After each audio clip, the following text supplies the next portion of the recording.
Hipotesa. Pengertian hipotesa ini berasal dari kata hupo, artinya sementara, atau tingkat kebenarannya lemah, dan kata tesis yaitu suatu pernyataan teori. Hipotesa ini sering juga disebut sebagai dugaan sementara tentang keadaan atau karakteristik populasi. Hipotesa ini karena bersifat sementara, maka hipotesis mungkin benar atau mungkin tidak benar. Hipotesa ini merupakan suatu asumsi atau anggapan yang bisa benar atau bisa salah mengenai sesuatu hal dan dibuat untuk menjelaskan sesuatu hal tersebut, sehingga memerlukan pengecekan lebih lanjut. Hipotesa ini adalah asumsi atau anggapan itu seringkali dipakai sebagai dasar dalam memutuskan atau menetapkan sesuatu dalam rangka menyusun perencanaan atau kepentingan lainnya, baik dalam bidang ekonomi, bisnis, pendidikan, dan lain-lain. Hipotesis pada dasarnya merupakan suatu proposisi atau anggapan yang mungkin benar, sering digunakan sebagai dasar pembuatan keputusan atau pemecahan persoalan untuk dasar penelitian lebih lanjut. Penolakan suatu hipotesa bukan berarti menyimpulkan bahwa hipotesis salah, di mana bukti yang tidak konsisten dengan hipotesis. Penerimaan hipotesis sebagai akibat tidak cukup bukti untuk menolak dan tidak berimplikasi bahwa hipotesis itu pasti benar. Penerimaan hipotesis sebagai akibat tidak cukup bukti untuk menolak dan tidak berimplikasi bahwa hipotesis itu pasti benar. Misalkan Anda beranggapan Pak Togu punya istri 4. Jika Anda sudah yakin Pak Togu punya istri 4, titik, tidak perlu Anda beranggapan. Selesai. Tetapi, karena Anda punya anggapan, maka Anda buat Pak Togu punya istri 4. Pernyataan Pak Togu punya istri 4 muncul karena Anda ragu. Dan kebenarannya perlu dibuktikan. Inilah yang disebut dengan hipotesis. Jadi, hipotesis yang disingkat dengan H0 adalah suatu pernyataan yang kebenarannya harus diuji atau dibuktikan. Ditulis H0, Pak Togu punya istri 4. Mengapa ini disebut sebagai H0? Karena ini yang diuji. Mengapa Anda uji? Karena Anda ragu. Jadi, H0 itu diharapkan oleh peneliti untuk ditolak. Alternatif jika H0 itu ditolak disebut dengan H1 atau H alternatif.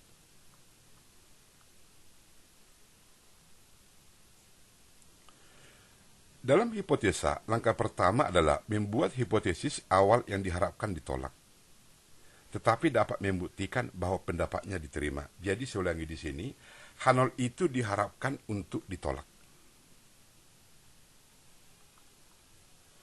Misalkan Anda ingin menguji apakah pengisian KRS lebih efisien dengan menggunakan online atau manual.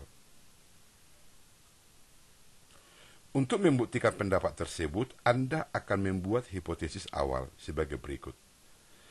Rata-rata waktu pengisian KRS online sama dengan manual. Mengapa ini Anda buat sama? Karena Anda berharap ini untuk ditolak. Anda berharap untuk diterima pengisian KRS online lebih baik daripada manual. Itu sebagai H1. Kemudian Anda mengambil sampel dan berharap hipotesis awal ini ditolak, sehingga pendapatnya dapat diterima. Hipotesis awal yang diharapkan akan ditolak disebut dengan H0. Dalam pengujian hipotesa berhubungan dengan penerimaan atau penolakan suatu hipotesa. Kapan ditolak, kapan diterima, itu nanti akan dibahas. Kebenaran suatu hipotesa tidak akan pernah diketahui dengan pasti kecuali kita memeriksa seluruh populasi. Penerimaan suatu hipotesa terjadi karena tidak cukup bukti. Tolong perhatikan, tidak cukup bukti untuk menolak hipotesa tersebut, dan bukan karena hipotesa itu benar. Penolakan suatu hipotesa terjadi karena tidak cukup bukti untuk menerima hipotesa tersebut dan bukan karena hipotesa itu salah. Ani seorang akuntan memperbaiki sistem keuangan di perusahaan tempat dia bekerja. Ia berpendapat setelah perbaikan sistem, maka rata-rata harga produk akan turun. Bagaimana ia menyusun hipotesa awal penelitiannya? Tolong Anda buat sebagai latihan.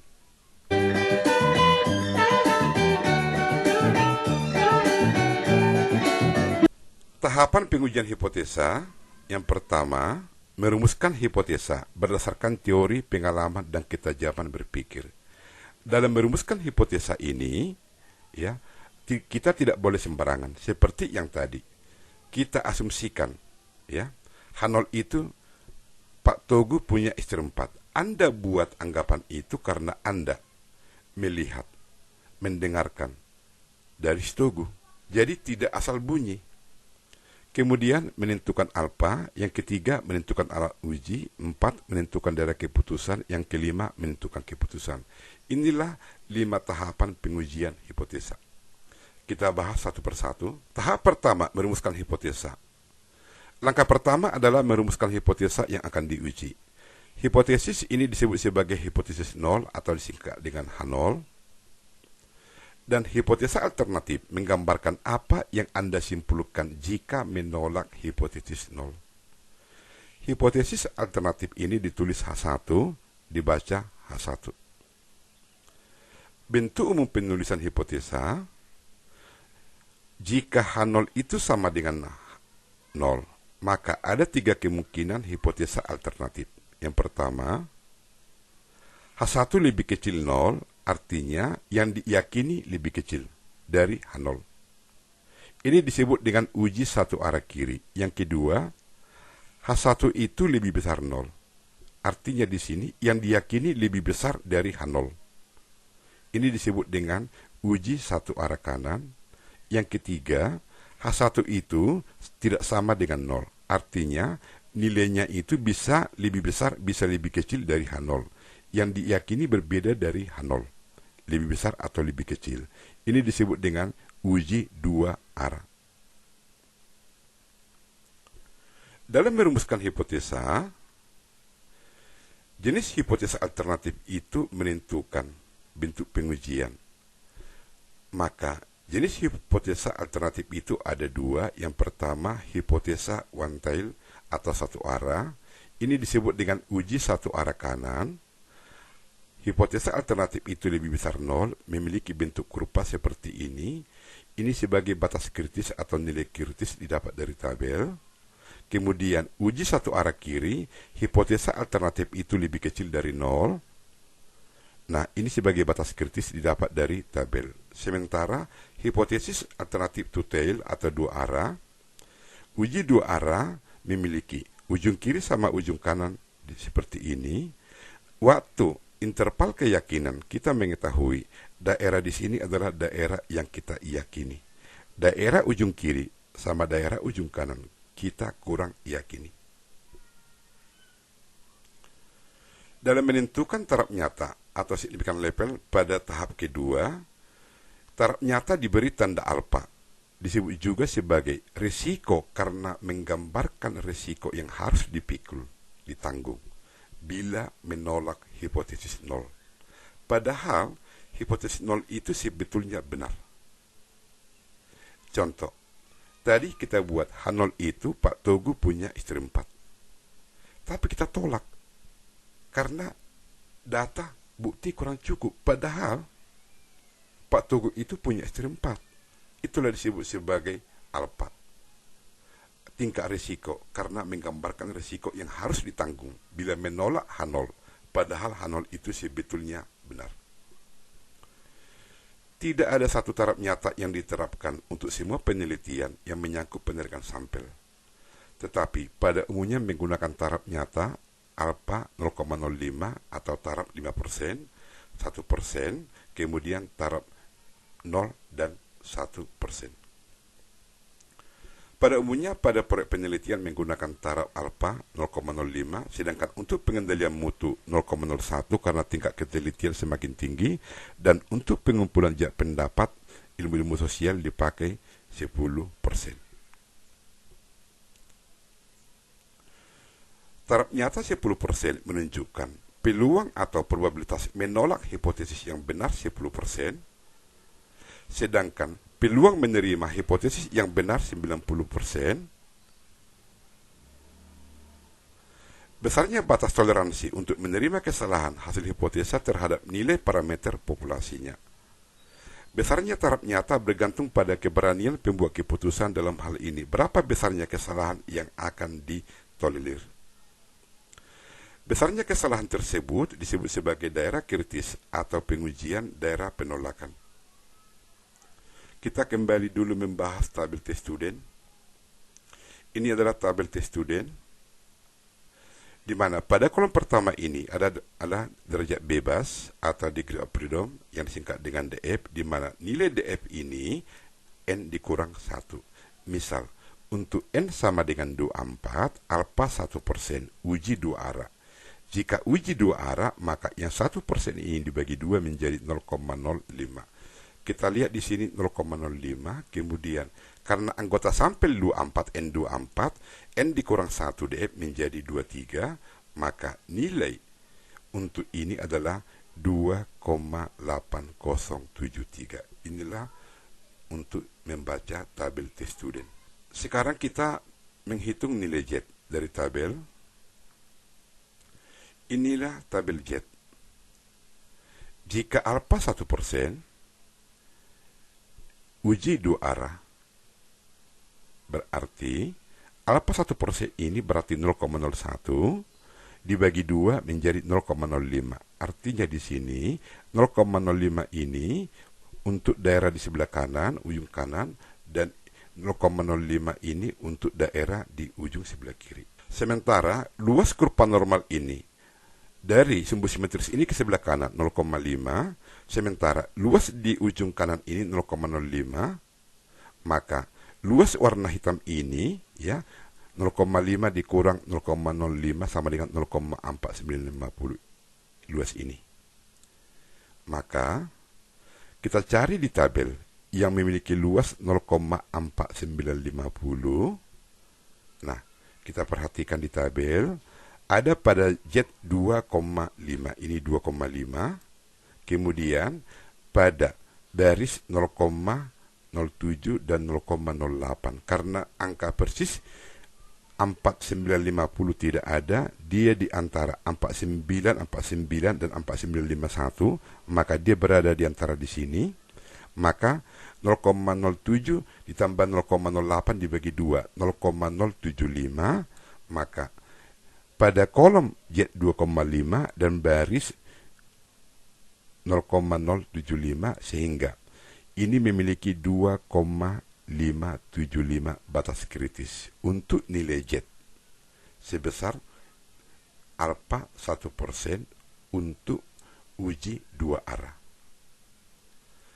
Dan ini wajib selalu diingat, tabel nilai kritis Z untuk alfa 1% atau 0,01 untuk uji 2 arah 2,58. Nah, ini 2,575 dibulatkan menjadi 258 pembulatan. Ini untuk uji 2 arah. Tetapi untuk uji 1 arah 2,33.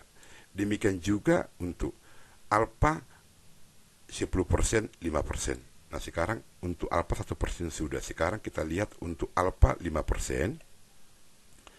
Alfa 5% ini dibagi 2. Berarti ujung kiri sama ujung kanan itu memiliki luas 0,025. Luas yang ini dari sumbu simetris ke sebelah kanan 0,5, luas ujung kanan ini 0,025, kita kurangkan, maka luas yang ini adalah 0,4750. Kita lihat di tabel 0,4750 yaitu ada pada Z 1,96, ya. 1,9 pada kolom baris 0,06 dijumlahkan 1,9 ditambah 0,06 1,96. Nah, selalu diingat ya, untuk alfa 5% ini 0,05 untuk uji dua arah. Nilai Z kritis itu 1,96, tetapi untuk uji satu arah adalah 1,64. Yang tadi untuk alfa 1%, untuk uji dua arah 2,58, untuk satu arah 2,33. Sekarang untuk alfa 10%. Jika alfa 10%, uji dua arah dibagi 2, 10% itu sama dengan 0,1 dibagi 2, 0,05, maka luas di ujung kiri sama ujung kanan itu 0,05, sementara luas yang ini 0,5, dikurangkan ujung kanan 0,05, maka ini adalah 0,45. Kita lihat ini di tabel. Itu ada pada 1,6 ini. 0,45 kita lihat di tabel, ya, itu ada pada 1,6. Kemudian di sini persis 45 tidak ada. Maka antara 95 sampai ini, maka 0,04 ditambah 0,05 dibagi 2, 0,045, ya, maka dibulatkan menjadi 1,64 ini. Maka selalu diingat, untuk alfa 10%, untuk uji dua arah nilai Z itu 1,64. Untuk uji satu arah 1,28. Maka sebagai latihan, coba cari nilai Z untuk uji satu arah yang dapat nilai seperti ini. Nilai Z ini, ya, saya ulangi, ya, ini kurva normal. Jadi untuk alfa 1% untuk uji dua arah, artinya luas di sini adalah 0,05, Z itu 2,575. Ini untuk uji dua arah, ya. Untuk alfa 5%, luas ini 0,025, nilai Z itu 1,96. Untuk alfa 10%, ya, nilai Z itu 1,65. Ini untuk uji dua arah. Sama seperti yang tabel di sini. Tugas Anda untuk mencari, membuktikan dari mana datang ini untuk uji satu arah.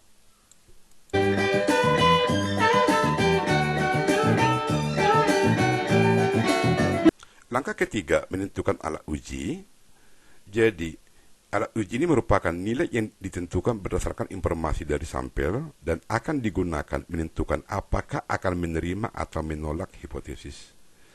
Ada bermacam-macam uji statistik. Di sini kita akan menggunakan uji Z, uji T, kemudian uji F dan Chi kuadrat.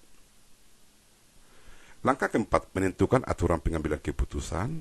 Aturan pengambil keputusan merupakan pernyataan mengenai kondisi di mana hipotesis 0 ditolak dan kondisi di mana hipotesis 0 tidak ditolak. Gambar berikut ini menggambarkan daerah penolakan untuk suatu uji taraf nyata. Daerah ujung kiri sama ujung kanan ini selalu daerah tolak H0, ini untuk uji dua arah. Maka daerah di sini daerah terima H0. Saya ringkas di sini, untuk uji dua arah ini, ujung kiri sama ujung kanan adalah daerah penolakan H0, ini daerah terima H0. Kembali saya ulangi di sini, waktu mempelajari interval kepercayaan, ini adalah daerah atau wilayah yang diyakini. Ini untuk uji satu arah kanan, daerah ujung kanan ini penolakan H0, uji hipotesis satu arah kanan. Kemudian dari sini ke kiri daerah penerimaan H0, ini uji satu arah kiri, hipotesa alternatif lebih kecil dari 0, maka ini daerah tolak H0, ini daerah terima 0. Kembali saya ulangi di sini, untuk mengetahui apakah dia uji satu arah kiri, satu arah kanan, atau uji dua arah, hanya diketahui dari hipotesa alternatif atau H1. Menentukan wilayah keputusan. Jika kita menggunakan sampel kecil, maka batas kritis ini didapat dari tabel T-Student. Tetapi jika kita menggunakan sampel besar, batas kritis ini didapat dari nilai Z. Maka ujung kiri sama ujung kanan daerah tolak H0, yang di sini daerah terima H0. Demikian juga untuk uji satu arah kanan, batas kritis ini didapat dari tabel T-Student untuk sampel kecil, dan untuk sampel besar didapat dari nilai Z. Demikian juga untuk Uji satu arah kiri, batas kritis ini untuk sampel kecil didapat dari T student, untuk sampel besar didapat dari nilai Z sebagai latihan. H0, berat Anis sama dengan 52 kg. Hipotesa alternatif atau H1, lebih besar dari 52 kg. Itu termasuk uji satu arah kanan atau kiri. H0 berat Anis sama dengan 52 kg. Hipotesa 1 atau H alternatif lebih kecil dari 52 kg. Ini uji satu arah kanan atau kiri. H0 berat Anis sama dengan 52 kg. HA atau H1 tidak sama dengan 52 kg. Ini termasuk uji satu arah kiri atau uji satu arah kanan atau uji dua arah. Langkah kelima, menentukan keputusan.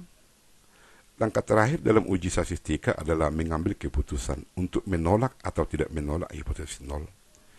Keputusan menolak H0 karena nilai uji statistika terletak di daerah penolakan. Perlu juga diperhatikan bahwa keputusan untuk menolak atau tidak adalah keputusan yang diambil oleh peneliti yang sedang melakukan penelitian. Hasil ini merupakan rekomendasi berdasarkan bukti-bukti sampel yang dapat diberikan peneliti kepada manajer puncak sebagai pembuat keputusan, tetapi keputusan akhir tetap berada pada manajer puncak. Artinya apa di sini? Jika kita tolak H0, itu bukan 100% itu benar. H0 ditolak artinya tidak cukup bukti untuk menerima H0. Itu pengertian H0 ditolak. Jenis kesalahan dalam statistik, dalam situasi keputusan Anda terima H0 atau tolak H0. Sementara di sini H0 benar, di sini H0 salah. Anda terima H0 karena H0 itu benar. Tadi contoh, Anda buat Pak Togu punya istri 4. Anda terima H0 dan betul Pak Togu punya istri 4.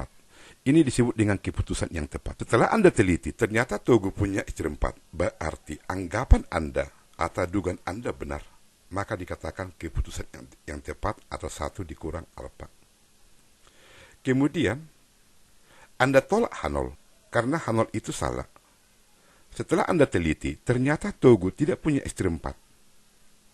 Berarti anggapan atau H0 Anda itu salah.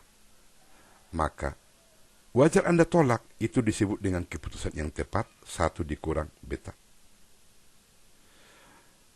Di sini, H0 Anda benar. Pak Togu punya istri 4, tapi Anda tolak. Setelah Anda teliti, ternyata Togu punya istri 4. Tetapi Anda nolak. Ini disebut dengan kesalahan jenis pertama atau alfa. Kemudian di sini, H0 Anda itu salah. Yang Anda katakan Pak Togu punya istri 4. Tetapi Anda terima. Setelah Anda teliti, ternyata Togu tidak punya istri 4. Tetapi keputusan Anda terima H0. Ini disebut dengan kesalahan jenis kedua atau beta. Di hipotesa, di sini ada untuk sampel besar, ada untuk sampel kecil. Yang pertama, untuk sampel besar dan kecil ini, uji hipotesa rata-rata, kemudian uji hipotesa beda rata-rata, kemudian uji hipotesis proporsi, kemudian uji hipotesis beda proporsi, dan uji hipotesa data berpasangan.